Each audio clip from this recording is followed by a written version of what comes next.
Yes. Okay, this is Katiana Nauman, and I'm interviewing Nancy Shukaitis, and it is December 7th, 2011. Okay. First off, you've lived here. Your family is from this area, am I correct? That's right. Our home was in the Shawnee River Valley, as we call it. That Shawnee is closer to the farm than, let's say, everything that reaches in the whole basin. Right. But my forebears go back to 1794. Oh, my goodness. And they bought it, probably leased it first. We have copies of the deeds. And it has stayed in that farm the entire time, right up until the government took the land. Oh, my goodness. And so it's one of very few properties in the entire valley that has that record. Oh, wow. But we didn't even think anything of it. We just took it all for granted when we lived there. Right. So you said that you moved this home 7 miles from its original About location. 9 miles. 9 miles. Wow. Yes. That's unbelievable. Well, several people did, but the house mover had more applications than he could keep up with. Oh, wow. So were there some homes that he had to deny moving out of that area then? He moved some for the government. He moved buildings over to Millbrook, which is a park inside the national park. Yes. Some of the houses that are there and things that are work buildings, they did, the Park Service recognized Walter Young was his name, and he was exceptional in his carefulness. And one lady that we knew had a ranch house which was easy to move, and they told her that she should put a glass of water on the counter, and they will show her when it's finished and put back where it goes that it will still be there. Oh, my goodness. And the water had not spilled, and she watched for it. And it was in 2 pieces. She stood along the road looking for one half one day because she had missed being there to take a picture when they were going to do this. She had the first half, and then they did the other half on another day, and she's standing by Mosher's Dairy watching for it to go by. Oh, wow. And when you pull into the lot, she'd ask you on your way, did you see a house on the road? And everybody'd look at her like she's insane. And she'd say, well, I wanted to know if it's going, because they put it outside of Stroudsburg a ways. You can see it off of 33. And it all seemed like, crazy. The good thing about having that availability was it took your mind off of all your upset about everything being torn up, and you're not going to be there, and you miss the view and the river, and I miss the river more than anything. Yeah. I feel we have a big deck, but what's it for? There's no water there. Right. And decks used to only be built for water. Right.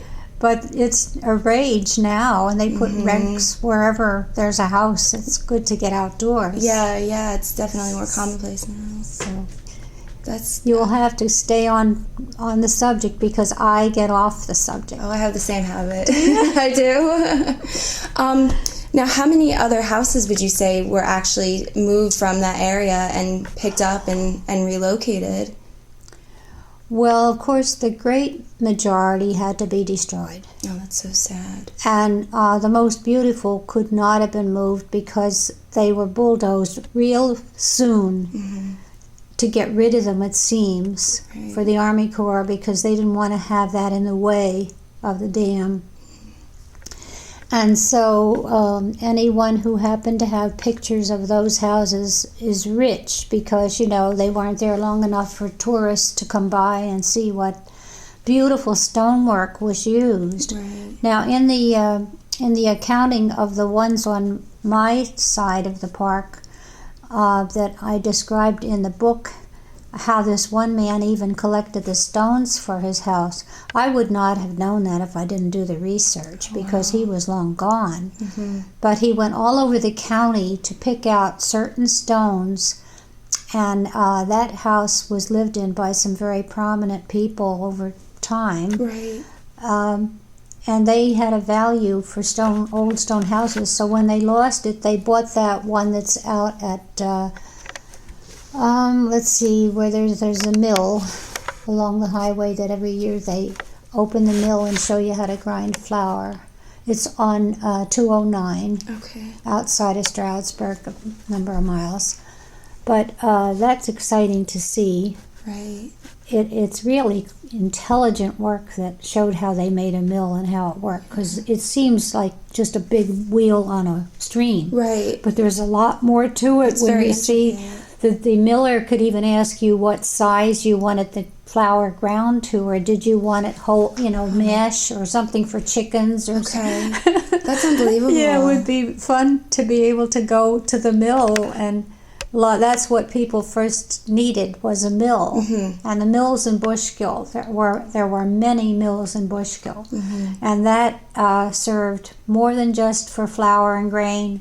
It was used for a lot of their other product making, and they were, I just think, so smart that they're ordinary people who had no exposure to that anywhere. They had to figure out how to do that. Yeah. That's unbelievable. Yeah. It really is. It's exciting. Genius. Yeah, it is. Because when we got electricity, we didn't have to invent it first. Yeah. Very true. Or the telephone. So I like thinking about the past, because it's more exciting in some ways than the current period. I agree. I think, everything now is just so accessible. It's not as worked for as it was. We take it for granted. Absolutely. And we don't even relish it. If when the electric goes all off, it's as if doomsday hit, and we all have to go into mourning. Yes, absolutely. It's as if it's the end of the world. I know. Just from, you have family from here from so long, seeing everything progress the way that it has, things being ripped down and built up and, ripped down again, what is the biggest shock to you about how this area has changed? What do you think has really has been the most drastic as you've grown up here and seen everything?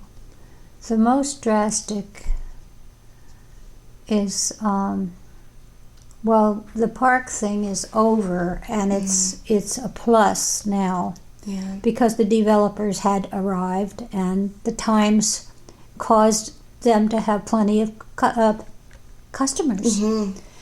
And when the horrible thing happened in New York City, the attack on the big, the high tower building, it's frightened the population in these urban areas of this country, and I think it was like a march to get out of there, and that played right into the advertising from up here, and we saw the advertisements. They were truly good advertisements, telling you how the roads to take and everything to find a safe place in the country, and a lot of jobs were made available because of that. So it did that good, and of course it gave those people an outlet, and they commute, I suppose, many of them even to this day. They do, which is really a burden. I would think so. And yet, if they feel safer doing that, now for me, I don't feel safer on the highway than any place. No. I don't know where is a safe place, but you have to hope that your home is the safe place. Right. But that caused a big change, and that's a more recent event, but it did time in with the economy now, which is at a standstill, and we're hoping we can work our way through that. I'm trying to think, other than attacks of gypsy moth and the tick, those kinds of things are really a horror that we have no idea where it came from. Right, yeah.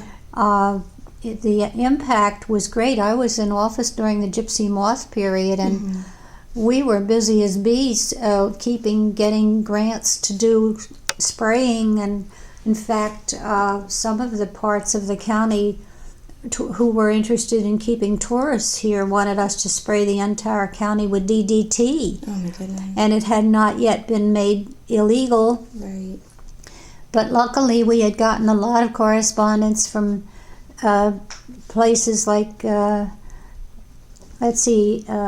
Middle West, I'd say near the Great Lakes, They seemed to know, they were way ahead of us in their college science. Okay. And I had a file full of stuff about don't let them do DDT or you're going to lose your insects and your birds. And it's primary insects that are useful. But anyway, those were bad times, and the floods. The flood, I guess the first flood, the 55 flood, that certainly was the biggest life taker. Right. And it was mostly this county. There were not quite 100 people who died in 1955, but 76 or so. There's a couple people, they're not sure. Maybe some bodies were not found, but they obviously drowned. They were all connected to the mountain on Broadhead that starts far at the top, and there's probably about 14 or more streams flow into it, and they all fed it, and it couldn't handle it, so it kept taking bridges out, and every time another bridge went out, that surge of water knocked the next bridge until 50 bridges were taken down in the Broadhead. And on the flats, all the homes in where you see Walmart and all of that, that was a nice little part of town that had homes, and that was totally wiped out. That's where a lot of people drowned in there. They couldn't get out of their houses in time. There were people there, fire company men with boats, riding through wherever they could to get them to leave, get in the boat, get out. And the people didn't want to because it had never happened before. And they figured it'll be over and we'll be safe, otherwise somebody will rob our house. So they wouldn't get in the boat. And by the time the water had gotten these bridge waters that came 3 feet at a time, they couldn't get out. And they would go upstairs in the house, and then finally the house would fall apart from the height of the water. My Regja, his parents lost their house in the flood of '56. I remember they used to tell my great grandmother told us stories about that, how they were in the attic, and she said the water just kept rising. Oh my God! I remember she said that they had just had a brand new white carpeting put in on the downstairs. And as you said, they weren't used to, they'd never heard of something like that. And that they lost everything. I'm trying to picture, was that up on the Broadhead, of course? It was on, I think, King Street, I want to say, or 5th Street. In that area, it was in town. Yeah. I remember the house vaguely, but they had sold it in the mid '80s, so I was really little. Oh. But same thing, you know. You've heard all about it. Yeah. Well, and then in '69, the dike started to go down, and it did affect Gold Street, which is right back of the football field. Okay. Yes. And the lady is still living, Myrtle Millard, whose parents' house went down the creek. And when I saw the new bridge between the towns and how it's arched like that, I thought, well, they've got it ready for another time so the houses can fit under there so that they can get out, because if they didn't get out, they would cause a backup of water in the town. But there must be something better to do than to prevent the floods is number one. But they had changed the stream direction some. The Army Corps had tried to make a different, flow than the bend it had. And it'll open its old path. It's nature. It's bigger than they are. Yeah, it's true. Right. So I told you I get off a subject. Oh, I digress horribly. It's a sickness of mine. Oh, well. As far as your involvement in everything that occurred with Tocks Island, I know there was a big problem when they decided to not go through with it. Do you think the fact that people were bought out or run out of their homes for literally nothing, do you think that hit harder than actually being asked to leave their home? Or, what do you think was so hard about just I think I see your source of direction, and that is if you said you needed my house for this thing, and then that thing can't be done. I did hear one man who never got over saying they should build it. because they said they would, and his mind was always like that. He was but by and large, the people in the valley, in fact, he should have known because he lived right near where all that drilling was being done. Right. And, you couldn't help, we can't know it's like a lot of things right now. We don't know what's going to happen with global warming. Mm-hmm. But it was the same type of thing because I'm sure when we testified and said the geology is bad, if I was a congressman, I'd think, what do you know about that? You can't see. Right. You don't have X-ray the earth. Mm-hmm. Well, they could have looked in the Army engineers' files in Philadelphia because they have the records of all the drilling. And I don't know why they didn't look. I even called them one time and asked them if they had Lehigh University's records. Lehigh University had sent people out the engineering department. Right. Back in the 30s to see what they heard about, to see if it was correct. And they had agreed, yes, it's not the kind of stuff you have to put that kind. That's why they didn't use a concrete dam. Right. Out west they can put concrete because it's bedrock, solid bedrock.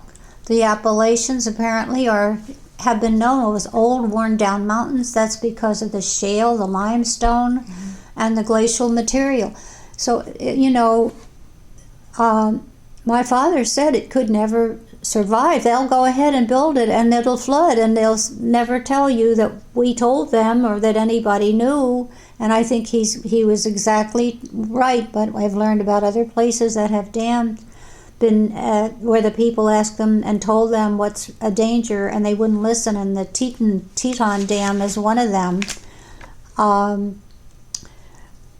That place flooded not so many people, but I think it's a figure like 10,000 cattle because it's flat in that state.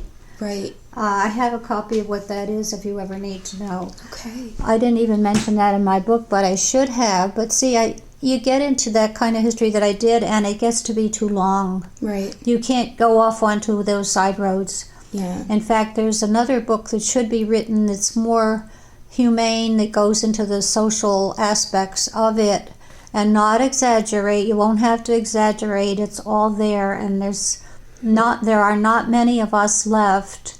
I've been talking to a few who tell me that side of the river, and that's a whole nightmare. Because I never lived on that side of the river. My mind was over here, and we knew they're the best fighters, by the way. There are huge developments on the top of the mountain in New Jersey that were involved. Wow. Lake Success and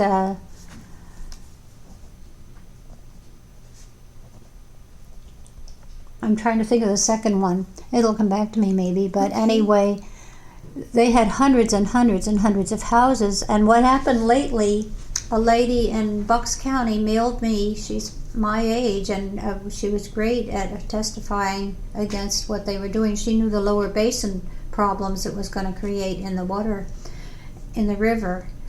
And this man in New England who was just a high school student at the beginning of this and then was in the service, but he'd come home there and watch what's going on, and he was a real hater of what was happening.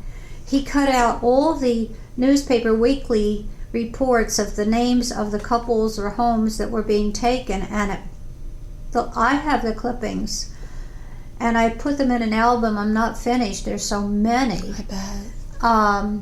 Thousands. Oh my goodness. And the secretary of that Walpack of one township had given me the list for tax purposes. She was the tax collector. And I didn't believe it. That's unbelievable. I was leafing and leafing and leafing and leafing, and I thought, oh my goodness. Well, when they said 8,000, I thought, you know what? Oh my gosh. It must be more than that. But anyway, somebody could easily get that and figure it out, but I'm not going to do that. I just, you know what I mean? Right. But the public would say, so what? And we're not looking to go back, but it is a story that should be aired in truth and fullness to show that, yes, America didn't know. If America wasn't told at the start all the details, they wouldn't know it. Because you can own a house and not know what's happening in Pike and and Sussex and Warren. Yeah. And the newspapers don't carry the same information. They write about their own areas. Right. So anyway, it was a real task to get publicity spread equally. We bought ads in the paper. I did make you a copy of the day that our organization formed in the church. Great. Way back in '65, and it was kind of fun digging this out because I haven't ever given it to anybody else. Let's see now, wait, one of these I want to give you. One is the real thing and one is mixed up. Okay. Oh, this is the one that is spoiled because I had typed, I had a sheet I had thrown away and it got in my papers when I ran that, so it has this up here, our phone number or something. Good. But the actual page is the original. It should look like that. Okay. That's unbelievable. I just couldn't believe, I've taken, rides up through that area, and the amount of abandoned foundations and things that you see just kind of, Well, you're at the area. college. I worked there for 3 years, and Miss Zimbard, I guess they still call the one building the Zimbard building. They do, She yes. was an angel to know. She was from out by Pittsburgh, where there's a dam.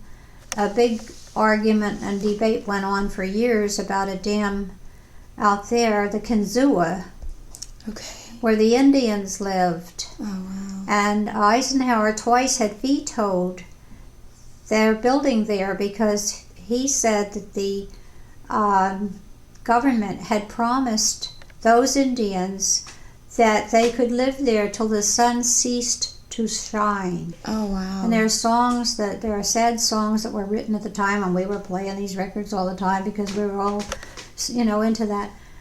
And she told me that she'd go home to visit her people from college at certain times when they had off.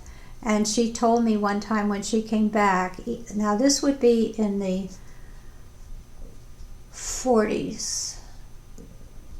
Yeah, believe it and imagine that. I'm really ancient. Oh, that's not I am. When I say the 40s, are you sure? Yes, it was the 40s. She said that the road she took, she would pass by some of the land that was taken for Kinzua, and that there was a building with only the chimney. The building is gone, but the chimney is there. Well, the government, the Corps of Engineers always left the chimneys up till last because it takes a special kind of an operator to get the chimney down without it falling on them. Wow. But there, by this fireplace of the chimney, was a rocking chair. And this old Indian man was sitting there. Every time she went by, he was sitting there. I mean, that's enough to make you just cry your eyes out. Oh, my goodness. But she knew the impact it was going to have, but she didn't. And the professor, by the being the president of the college, Kaler, I saw on the side, just walking by, and he said to me, his wife was with him that day, I see your articles in the paper and I agree with you, but of course in my job I can't say anything. Right. And I think that's lifted now. Like if the president wanted something not to happen that has really affected the whole county, he should be allowed to say it. I would think so. Otherwise they say, well, these people are nobody. We don't have to listen to them. You don't have a title. If you don't have a title in Washington, you're dead. Right. Because when I went down as a housewife, I mean, why should they spend time? They figure we can't stop for and they said that. The one man was rude in front of the press. He was horrible. Mm. He insulted me all he could, and I didn't fold for it. I waited while he talked. I thought, now let me think, what am I going to say? And that's when I had no experience, but I said, well, do you need a petition? Because I thought they go by numbers of people. Mm-hmm. So they said yes. They gave me 5 days to get a petition. Oh my goodness. Yeah, and I got it. And the post office on a Sunday left me in the back door so it would be down there for Monday. Oh, because it had to be by there. That Monday was my cutoff. oh, good Lord. And I mean, I didn't know what would happen. I didn't know that I could make it. Wow.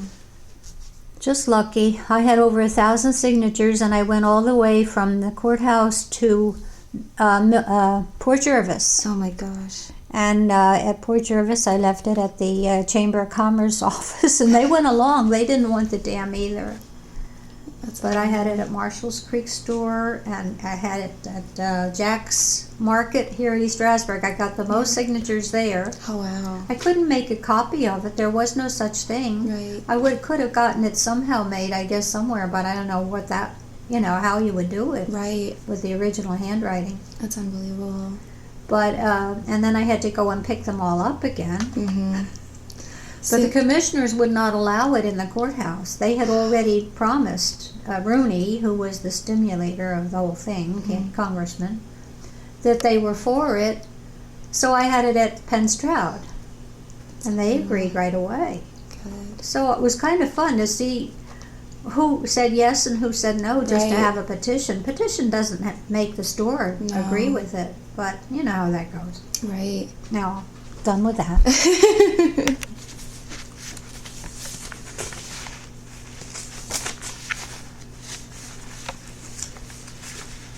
I think that's just amazing. You did 1,000 signatures in 5 days. That's almost unheard of. Yeah, That's people at unbelievable. random, you had to pick up their sheets. Yeah. And if anybody tore them up after, which you could have happen, then you would never know what they did. Awful.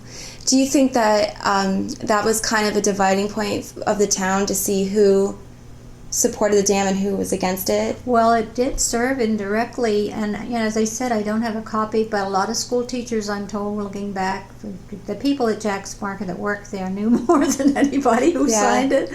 And I guess you could go into the records in Washington, but God knows where that would be. Right, yeah. I have been in one of those buildings where I went because I wanted to correct some of my material I had done in a hurry, and they left me use a typewriter in the bottom of what's the building. It has all the records are going up and down many stories like an elevator does. Oh, wow. All books or paperwork and all that. I was in the basement doing my typing. It was kind of eerie. I bet. And everything around you was going up and down. But I was so happy that they would let me do that. But today it probably wouldn't be like unheard that. of today. You didn't have to sign anything. Yeah. I was in the basement of the Capitol one time. I got lost looking for things. Oh, wow. And I was, looking around at the heaters. Boiling And I had room. my suitcase with me.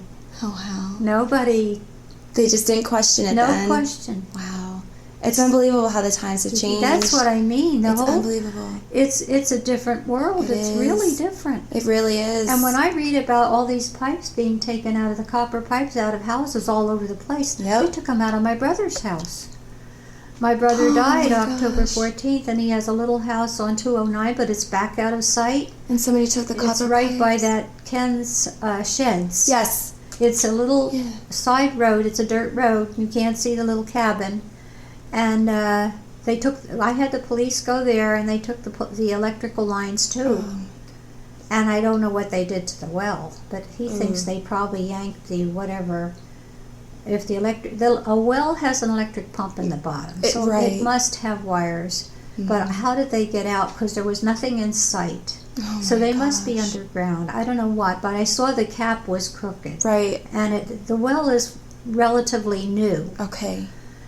And I got out of the car and said, Joe, wait a minute, I wonder. And I could see where they broke. There's a thing, there's a new gadget, it's new to me, that is like a tiny hose looking thing, only it's tiny. Okay. And it has something to keep it together. And they broke that open so they could get the cap off. Oh my So why did they goodness. do that? Yeah. I don't know what Why they would did. they do that? I mean, they could pour something in there and you could never drink from that well. Absolutely. And that's going to have to be sold, and I'm the, whatever you call it, with the state to Right. sell his place, but they don't get the paperwork to me, and I keep waiting. They're going to wait till it's ruined, or totally, and the state is bankrupt, Right. Yeah. and I feel, if I don't hear in the 45 days that they're given, I'm going to write to the governor. Good. And tell him to get a move on. Right. Because they need the money. Absolutely. Because we have to pay back the manor. He was in nursing homes for more than 8 years. And he used up all his paper money and couldn't sell that because he was imagining he'd go back there. Right. Well, it's got to be sold. That's unbelievable. Back on, just your history in this area, just looking back, what do you favor most about being raised and growing up and then raising your own family in this area? What do you think really was the best part about it?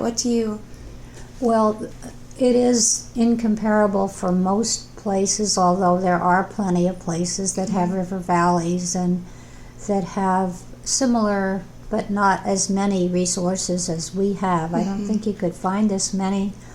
Pequari in particular has all kinds of falls. We do too over here. Pike has a lot. And but it has the natural resources that are rare to get all together in one place and made open now to the public that way. The way you can raise your children, in this country, it's wonderful. It's up to the parents to decide that. We couldn't have done better because we had 4 children, and they were really animal lovers, and we had probably every animal there ever was in our house, including baby black snakes. Oh, jeez. And they're adorable, by the way. They're so little. They are very tiny. And so I thought Alan was going to be a veterinarian, which he did go to Penn State to do, but then a Marine recruiter told him it was his, quote, patriotic duty to enlist. Right. He couldn't get that out of his head, so he did. And he had 2 chances there, because he went back after. His hair was shaved off. The kids made fun of him. They bugged him. They didn't want the war, remember that? Right. Well, he had been a Marine. He's bad. And he called up and he said, I have to get out of here. I'm going to lose my temper. Oh. And he was taught to fight, Right. He just didn't have his weapons with him. But anyway, he walked out of there again. And I keep thinking, that's a college I didn't get to. Yeah. But I worked at one, and that was an education itself. Absolutely. It really was. I learned a lot being there, and Miss Zimbard made sure of that. She had me, I played piano and for the gym team. That's one of the reasons they took me. And she entered me into her, I don't know what you call it, there's a course that took you in the auditorium for stage stuff. And they needed music every now and then. So she'd have me do that too. Oh, wow. But we have everything now. We have the big university. We have just about all the stores we ever will need. Right, absolutely. And we have plenty of churches. We have schools coming out our ears. It's true. That's true. And the bill to go with it. Yep. And we do have, I have to give a lot of credit to the conservation movement in this county. It's pretty strong. I agree. Yeah. And if anyone does get caught dumping or something, I think they better head for the moon because they're not going to get away with it. Oh, no. So we do have a lot of features that we should be proud of. Absolutely. And Pocono Record, still queen or king or whatever. They sometimes get us annoyed, but they're trying. They are. And they want to be purchased, I guess. But overall, we're doing good, but we're being pulled down by what's happening nation and worldwide. Right. It's very true. I mean, it's a different world even from, what I remember, and I'm not even 30 yet. Well, to think that we might even be paying money to help to foreign countries scares me when we don't know how we're going to get out of this ourselves. Yeah, it's strange. It's strange to me too. The whole thing doesn't follow anything that you learned at home. Right. And I just want it to go back and get straightened out. And I want that to happen while I'm alive, or my kids. My grandchildren might be starving to death at the rate we're going. And I'm not extremely emotional. I mean, I'm not that close to it, but I'm conscious of the fact. And I see certain movements behind the scenes about how to. I saw where some outfit that's big, I can't think who it is, said that homes, no matter where they are, should start practicing having a little garden. And I thought, yeah, what they're telling us is you're not going to find anything left in the stores. Right. You're going to have to, where you're going to go. Right. Food is food. You can't eat these trees. They'll try. Yeah. I haven't tasted them lately. There are a few things you can eat out there, but the deer have taken care of a bunch. They have. They've cleaned up the brush. They've done their part on that. Yes. There was something you could make tea from that tasted like what? There we go again. She doesn't need that recipe. That's all right. As far as people coming in from the city and urban areas, do you think that's boosted the local economy, or do you think it's kind of one of the reasons why this area started to kind of regress, the crime? Right. The question is, can you have it both ways? Mm-hmm. The stores, of course, are all for it. The Chamber of Commerce is all for everything that has gone on, I think. I don't know what they would not be for, because that's their thing, enterprise. I don't know if I've never been a member of the chamber, so I don't know where they draw any lines at all, or if they do. Mm-hmm. That would be fun to sit in on what even to see their agenda. Yeah. You wouldn't have to go to the meeting. Mm-hmm. They would think you're a spy. Yeah, probably. Do you think that, as you said, the developers kind of not ate up, but saw the rush from the urban areas into this? Do you think that was kind of an exploitative move, move on their end? You know what?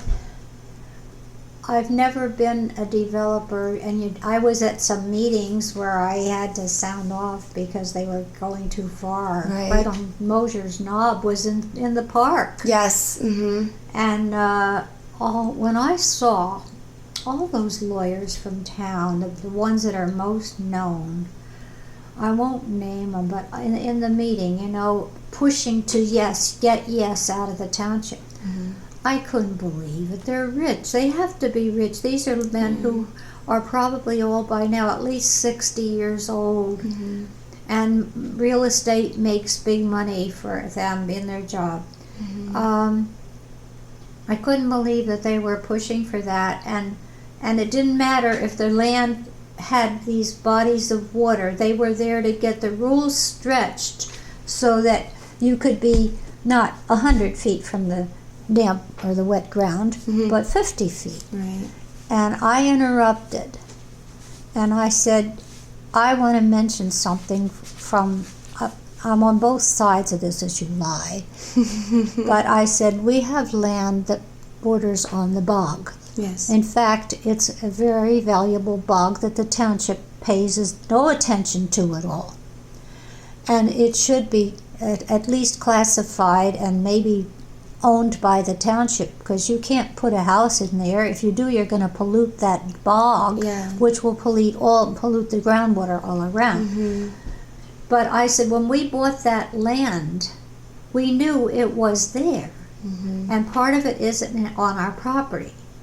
So if one day, long in the future, someone buys this land and they want to develop it, the rule should stay that they keep a proper distance. Probably 300 feet is even too close. Water beneath, who watches where that's, like me with the geology. You can't tell where it's going. Right. Anyway, they sort of backed up a little because I said, I can't come to the township and tell them to take the bog away. Mm-hmm. And it's wrong for anyone to be living close to it. It is. Mm-hmm. So that is plain to see. Right. That doesn't take a meeting.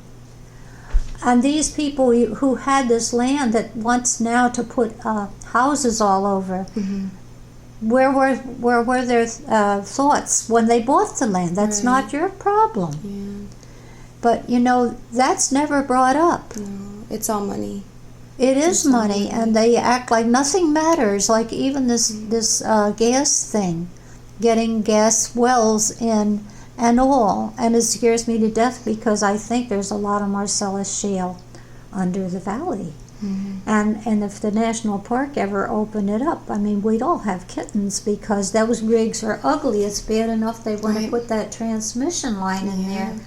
And I have a copy to give you if you ever need. This is the Riverkeeper's list of why that transmission line shouldn't be there. You can take that with you. Okay, great. Because it's so clear. Now, I don't know if they have an environmental course at the college.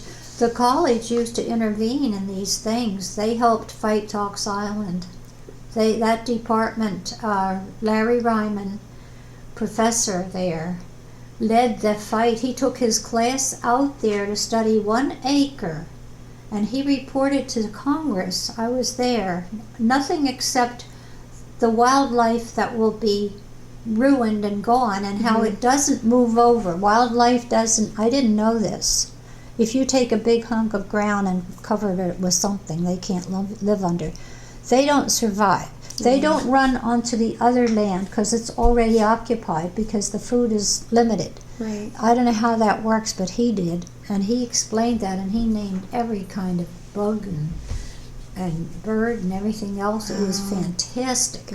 Because I've always yelled to Joe, nature can't speak for itself. Mm-hmm. The damage is going to be done. We don't even know it all. Mm-hmm. And it's on the record in Washington that he did that, so I included him in my book because, and he saved the, what's that bird anyway, that's in there.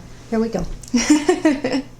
Boy, you ought to take my mouth shut. Oh, gee, that's all right. Like I said, I digress horribly. That's terrible.